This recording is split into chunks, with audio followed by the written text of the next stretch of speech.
ಕೊಪ್ಪಳದಲ್ಲಿ ವಿದೇಶಿ ಮಹಿಳೆ ಅತ್ಯಾಚಾರ ಬಳಿಕ ಸರ್ಕಾರ ಈಗ ಅಲರ್ಟ್ ಆಗಿದೆ. ರಾಜ್ಯದ ವಿವಿಧ ಪ್ರವಾಸಿ ತಾಣಗಳಿಗೆ ಇನ್ಮುಂದೆ ಹೊಸ ರೂಲ್ಸ್ ಅನ್ನ ಜಾರಿಗೆ ತರಲಾಗುತ್ತೆ.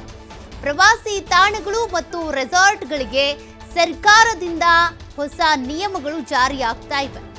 ಗಂಗಾವತಿಯ ಸಾಣಾಪುರದಲ್ಲಿ ನಡೆದಂತ ಘಟನೆಯಿಂದ ಸರ್ಕಾರ ಈಗ ಎಚ್ಚೆತ್ತುಕೊಂಡಿದೆ. ರೆಸಾರ್ಟ್ ಹಾಗೂ ಹೋಮ್ ಸ್ಟೇಗಳಲ್ಲಿ ವಿದೇಶಿ ಪ್ರವಾಸಿಗರ ಭದ್ರತೆ ಹೆಚ್ಚಿಸಬೇಕು, ಸುರಕ್ಷತೆಗೆ ಕ್ರಮ ತೆಗೆದುಕೊಳ್ಳಬೇಕು ಅಂತ ಸರ್ಕಾರ ಮುಂದಾಗ್ತಾ ಇದೆ. ನಿರ್ಜನ ಪ್ರದೇಶಗಳಲ್ಲಿ ಪಾರ್ಟಿ ಮಾಡುವುದಕ್ಕೆ ಪೊಲೀಸರ ಅನುಮತಿ ಪಡೆದುಕೊಳ್ಳಲೇಬೇಕು, ಅದು ಕಡ್ಡಾಯ. ಅನುಮತಿ ಇಲ್ಲದೆ ದುರ್ಘಟನೆ ನಡೆದ್ರೆ ಹೋಮ್ ಸ್ಟೇ ರೆಸಾರ್ಟ್ ಮಾಲೀಕರೇ ಹೊಣೆಯನ್ನ ಹೊತ್ಕೊಳ್ಬೇಕಾಗುತ್ತೆ. ಇನ್ನು ಈ ನಿಯಮಗಳನ್ನ ಪಾಲನೆ ಮಾಡಲಿಲ್ಲ ಅಂದ್ರೆ ರೆಸಾರ್ಟ್ ಮಾಲೀಕರ ವಿರುದ್ಧ ಕಾನೂನು ಕ್ರಮ ಆಗುತ್ತೆ ಅಂತ ಸರ್ಕಾರ ಈ ಹೊಸ ನಿಯಮಗಳನ್ನ ಜಾರಿಗೆ ತರ್ತಾ ಇದೆ. ಸರ್ಕಾರದ ಅಪರ ಮುಖ್ಯ ಕಾರ್ಯದರ್ಶಿ ಎಸ್.ಆರ್. ಉಮಾಶಂಕರ್ ಆದೇಶವನ್ನ ಹೊರಡಿಸಿರೋದು. ಎಲ್ಲ ನಿಯಮಗಳನ್ನು ಕೂಡ ಹೋಮ್ ಸ್ಟೇ ಮತ್ತು ರೆಸಾರ್ಟ್ಗಳಲ್ಲಿ ಪಾಲಿಸಲೇಬೇಕು. ಪಾಲಿಸಿಲ್ಲ ಅಂತ ಅಂದ್ರೆ ಪೊಲೀಸರ ಅನುಮತಿಯನ್ನ ಪಡ್ಕೊಳ್ಳದೆ ಏನಾದರೂ ನೀವು ಮಧ್ಯರಾತ್ರಿ ತಡರಾತ್ರಿಯಲ್ಲಿ ಪಾರ್ಟಿಗಳಿಗೆ, ನಿರ್ಜನ ಪ್ರದೇಶಗಳಲ್ಲಿ ಪಾರ್ಟಿಗಳಿಗೆ ಅವಕಾಶ ಮಾಡಿಕೊಡ್ತೀರಾ ಅಂತ ಅಂದರೆ ಅಲ್ಲಿ ಏನೇ ಅಹಿತಕರ ಘಟನೆಗಳಾದರೂ ಕೂಡ ಅದರ ಹೊಣೆಯನ್ನ ನೀವೇ ಹೊತ್ಕೊಳ್ಬೇಕು. ಯಾಕೆಂದರೆ ವಿದೇಶಿ ಮಹಿಳೆಯರ ಮೇಲೆ ಈ ರೀತಿ ಅತ್ಯಾಚಾರ ಏನಾಯಿತು, ಅದು ಒಂದು ರೀತಿ ರಾಜ್ಯಕ್ಕೆ ಕಳಂಕ ತರುವಂಥ ಅಹಿತಕರ ಘಟನೆ. ಹಾಗಾದರೆ ವಿದೇಶಿಯರು ಬಂದು ಇಲ್ಲಿ ಇರ್ತಾರೆ ಅಂತ ಅಂದರೆ, ವಿದೇಶಿಯರೇ ಅಂತಲ್ಲ ಯಾರೇ ಇದ್ರೂ ಕೂಡ ಅವರಿಗೆ ಭದ್ರತೆ ಇಲ್ವಾ? ರಾಜ್ಯ ಸರ್ಕಾರ ಯಾವ ರೀತಿ ಹಾಗಾದರೆ ಕಾನೂನು ಕ್ರಮವನ್ನು, ಸುವ್ಯವಸ್ಥೆಯನ್ನು ಕಾಪಾಡ್ತಾ ಇದೆ ಅನ್ನುವಂಥ ಪ್ರಶ್ನೆ ರೈಸ್ ಆಗುತ್ತೆ. ಹಾಗಾಗಿ ಸರ್ಕಾರ ಈಗ ಎಚ್ಚೆತ್ತುಕೊಂಡಿದೆ. ಗಂಗಾವತಿಯ ಸಾಣಾಪುರದಲ್ಲಿ ನಡೆದಂಥ ಘಟನೆಯ ನಂತರ ಸರ್ಕಾರ ಈ ಸುರಕ್ಷತಾ ಕ್ರಮಗಳನ್ನು ಜಾರಿಗೆ ತರ್ತಾ ಇದೆ.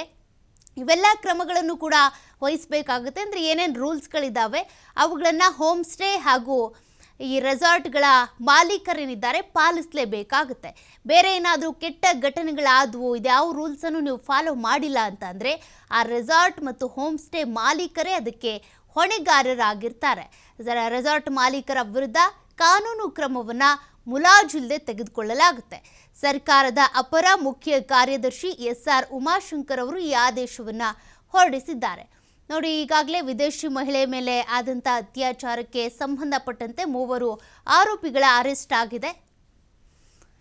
ಈಗ ಸರ್ಕಾರ ಎಚ್ಚೆತ್ತುಕೊಂಡಿದೆ. ಮತ್ತಷ್ಟು ಡೀಟೇಲ್ಸ್ ಕೊಡ್ತಾರೆ ಪ್ರತಿನಿಧಿ ನಾಗರಾಜ್.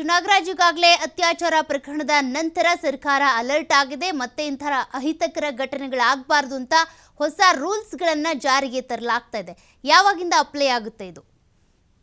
ಸೌಖ್ಯ ಏನಂತಂದ್ರೆ ಈಗಾಗಲೇ ಕೊಪ್ಪಳ ಜಿಲ್ಲೆಯ ಗಂಗಾವತಿ ತಾಲೂಕಿನ ಸಾಣಾಪುರ ಮತ್ತು ಚೆಂಗ್ಲಿ ಗ್ರಾಮದಲ್ಲಿ ಅಲ್ಲಿ ವಿದೇಶಿ ಮಹಿಳೆ ಸೇರಿದಂತೆ ಸ್ವದೇಶಿ ಮಹಿಳೆ ಮೇಲೆ ಗ್ಯಾಂಗ್ ರೇಪ್ ಆಗಿತ್ತು. ಏನು ಅದೇ ಕೊಪ್ಪಳ ಜಿಲ್ಲೆಯ ಗಂಗಾವತಿ ನಗರದ ಸಾಯಿನಗರದ 3 ಜನ ಏನು ಯುವಕರಿದ್ದಾರೆ ಅವರು ಕೂಡ ಈ ಗ್ಯಾಂಗ್ ರೇಪ್ ಅಲ್ಲಿ ಭಾಗಿಯಾಗಿದ್ರು. ಈಗಾಗಲೇ 3 ಜನರು ಕೂಡ ಏನಂದ್ರೆ ಆಗಲೇ ಪೊಲೀಸರು ಬಂಧನ ಮಾಡಿರ್ತದೆ. ಜೊತೆಗೆ ಏನಂದ್ರೆ ಇದು ರಾಜ್ಯ ಮಟ್ಟದಲ್ಲಿ ಮತ್ತು ದೇಶ ಮಟ್ಟದಲ್ಲಿ ಬಹಳಷ್ಟು ಚರ್ಚೆ ಆಗ್ತದೆ. ಯಾಕಂದ್ರೆ ವಿದೇಶಿ ಮಹಿಳೆಗೆ ಈ ರೀತಿ ರಾತ್ರಿ ಮಹಿಳೆ ಮೇಲೆ, ಜೊತೆಗೆ ಸ್ವದೇಶಿ ಮಹಿಳೆ ಮೇಲೆ ಗ್ಯಾಂಗ್ ರೇಪ್ ಆಗುತ್ತಂದ್ರೆ ಅದು ಬಹಳಷ್ಟು ದೊಡ್ಡ ವಿಚಾರ. ಆ ಕಾರಣಕ್ಕಾಗಿ ಪ್ರತಿಪಕ್ಷಗಳು ಕೂಡ ರಾಜ್ಯ ಸರ್ಕಾರ ಮೇಲೆ ಮುಗಿಬಿದ್ದಿತ್ತು.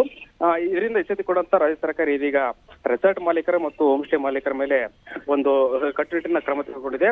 ಜೊತೆಗೆ ಒಂದು ಸರ್ಕಾರ ಆದೇಶ ಮಾಡಿರುವಂತದ್ದು, ಹೋಮ್ ಸ್ಟೇ ಮಾಲೀಕರು ಯಾವ್ದಾದ್ರೆ ವಿದೇಶಿಗರು ಬಂದ್ರೆ ಮತ್ತು ಬೇರೆ ರಾಜ್ಯದಿಂದ ಏನಾದ್ರು ಪ್ರವಾಸಿಗರು ಬಂದ್ರೆ ಆ ತಕ್ಷಣವೇನಂತಂದ್ರೆ ಏನಾದ್ರು ಹೊರಗಡೆ ಕರ್ಕೊಂಡು ಹೋಗ್ಬೇಕಾದ್ರೆ ನಿರ್ಜನ ಪ್ರದೇಶಕ್ಕೆ ಅಥವಾ ಯಾವ್ದಾದ್ರು ಅರಣ್ಯ ಪ್ರದೇಶಕ್ಕೆ ಬೇರೆ ಹೊರಗಡೆಗೆ ಕರ್ಕೊಂಡು ಹೋಗ್ಬೇಕಂತಂದ್ರೆ ಪೊಲೀಸರ ಅನುಮತಿ ಕಡ್ಡಾಯ. ಒಂದು ವೇಳೆ ಏನಾದ್ರು ಪೊಲೀಸರ ಅನುಮತಿ ಇಲ್ಲದೆ ನೀವೇನಾದ್ರು ಹೊರಗಡೆ ಕರ್ಕೊಂಡು ಹೋಗಿ ಅಲ್ಲಿ ದುರ್ಘಟನೆ ನಡೆದ್ರೆ ಅದಕ್ಕೆ ರೆಸಾರ್ಟ್ ಮಾಲೀಕರು ಮತ್ತು ಏನು ಹೋಮ್ ಸ್ಟೇ ಮಾಲೀಕರು ನೇರವಾಗಿ ಕಾರಣ ಹೋಗ್ತಾರೆ. ಅವ್ರ ಮೇಲೆ ಸೂಕ್ತವಾದ ಅದು ಕಠಿಣ ಕ್ರಮ ತೆಗೆದುಕೊಳ್ಬೇಕಂತೇಳಿ ರಾಜ್ಯ ಸರ್ಕಾರ ಇದೀಗ ಆದೇಶ ಮಾಡಿರುವಂತದ್ದು.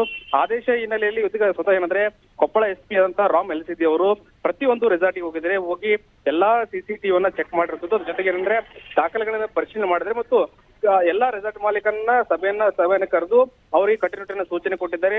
ಒಂದು ವೇಳೆ ಏನಾದ್ರು ವಿದೇಶಿಗರಿಗೆ, ಪ್ರವಾಸಿಗರಿಗೆ ಸ್ವಲ್ಪ ಆದ್ರೂ ಹೆಚ್ಚು ಕಡಿಮೆ ಆದ್ರೆ ನಿಮ್ಮನ್ನೇ ಹೊಣೆ ಮಾಡಬೇಕಾಗತ್ತೆ ಮತ್ತು ನಿಮ್ಮ ಮೇಲೆ ಕಾನೂನು ಕ್ರಮ ತೆಗೆದುಕೊಳ್ಬೇಕಂತೇಳಿ SP ಅವರು ಕೂಡ ಸೂಚನೆ ಮಾಡಿರೋದು. ಒಟ್ಟಾರೆ ಏನಂದ್ರೆ ವಿದೇಶಿ ಮಹಿಳೆ ಮತ್ತು ಸ್ವದೇಶಿ ಮಹಿಳೆ ಮೇಲೆ ಏನ್ ಗ್ಯಾಂಗ್ ರೇಪ್ ಆಗಿದೆ, ಗ್ಯಾಂಗ್ ರೇಪ್ ಇಂದ ಇದೀಗ ರಾಜ್ಯ ಸರ್ಕಾರ ಎಚ್ಚೆತ್ತುಕೊಂಡ ಜೊತೆಗೆ ಒಂದು ಸರ್ಕಾರ ಒಂದು ಕಟ್ಟುನಿಟ್ಟಿನ ಆದೇಶ ಮಾಡಿರೋದು. ಇದೀಗ ಪ್ರವಾಸಿಗರು ನಿಟ್ಟುರಿಸಿ ಬಿಡುವಂತ ಒಂದು ಸ್ಥಿತಿ ನಿರ್ಮಾಣ ಆಗಿರುತ್ತದೆ. ಸೌಖ್ಯ. Okay, thank you Nagaraj ಡೀಟೇಲ್ಸ್ಗೆ.